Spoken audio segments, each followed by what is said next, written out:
بسم الله الرحمن الرحيم، والسلام عليكم ورحمة الله وبركاته. ازيكم يا جماعة؟ يا رب تكونوا بخير.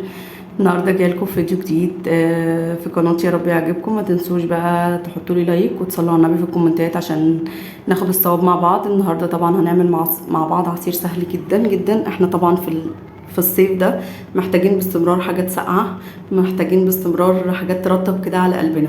فهنعمل النهارده مع بعض الفراوله بالزبادي او الزبادو. الكل الاطفال بتحبه وبتشتريه من بره، لا اعمليه في البيت انضف وصحي 100 مره.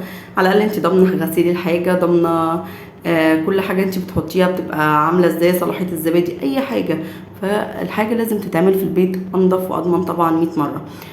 عندي فراولة. الفراولة دي أنا مفرزاها. بصوا أنا بحب دايما أفرز المانجا والفراولة والبرتقال والجوافة، الحاجات دي بحب جدا إن أنا أفرزها. عندي زبداية، وعندي كمان سكر حسب الرغبة، وعندي لبن.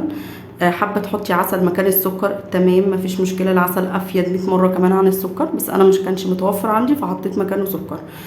طبعا السكر ده مش بقولك قد ايه، بقولك هو حسب الرغبه، حسب ما انت بقى تحبيها مسكره قوي دلع شويه مش عارفه ايه، حسب رغبتك انت. حطيت بقى كل حاجه اهو في الخلاط زي ما انت شايفه، ونزلت كمان بالزبديه، وهنزل دلوقتي بقى بالسكر ونضرب شويه عصير. هتشربوه كده وتبقوا حاسين بانتعاش حلوه قوي قوي قوي في الحر اللي احنا فيه ده جدا. زي ما بقول لكم، حاجه البيت بتبقى مضمونه احسن 100 مره من حاجه بره، بتبقى نظيفه جدا جدا. فانك تعودي عيالك انك تعملي لهم كل حاجه في البيت ده بيكون افضل 100 مره. وادي احلى كوبايه عصير فراوله بالزبادي او زبادو. يعني سموه بقى زي ما تسموه، بس هو شويه عصير كده عسل، وبيرطب بجد على القلب في الحر والنار اللي احنا فيها دي. ما تنسوش بقى كده تحطوا لي لايك حلو منكم، ويا ريت تصلوا على النبي في الكومنتات زي ما بقول لكم عشان ناخد الثواب مع بعض.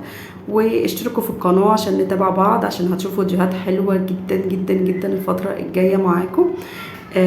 استنوني وما تروحوش في حته بعيد، خليكم على طول على القناه. هنعمل شويه روتينات وشويه ميزانيات وشويه وصفات، يعني هتبقى جامده اخر حاجه باذن الله.